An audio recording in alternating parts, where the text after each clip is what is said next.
এবার পুজোয় নেই ভারী বৃষ্টির ভ্রুকুটি, তার সত্ত্বেও বাড়তি সতর্কতা অবলম্বন করলো কলকাতা পুরসভা। বৃষ্টির জমা জল যাতে উৎসব পণ্ড করতে না পারে তার জন্য প্রস্তুতি বৈঠক সারল কলকাতা পুরসভার নিকাশি বিভাগ। শুক্রবার দফতরের আধিকারিকদের সঙ্গে বৈঠক করেন মেয়র পরিষদ নিকাশি তারক সিং। কি বলছেন তিনি, শুনুন। নতুন করে প্রিপারেশন নেওয়ার কিছু নেই, তার কারণ হচ্ছে যা আমার নেটওয়ার্ক আছে আর ইনফ্রাস্ট্রাকচার যা আছে, বিয়ন্ড ক্যাপাসিটি বৃষ্টি হলে জল জমবে, কিন্তু জল বেরিয়ে যায়।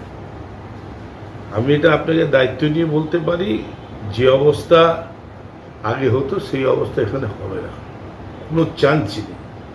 তার প্রমাণ আপনারা দেখেছেন, ভারতবর্ষের সমস্ত মেট্রোপলিটন শহর সহ লখনউ ফখনউ সবই ডুবেছে। আমাদের পশ্চিমবাংলার জেলা শহরগুলো ডুবেছে, বিদেশেও ঝড় বৃষ্টি হচ্ছে, ডুবেছে।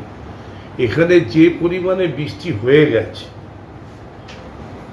তার ডাবল বৃষ্টিও যদি হয়ে যায়, তাহলেও এইখানে বৃষ্টি 6-7 ঘন্টা 8 ঘন্টার বেশি।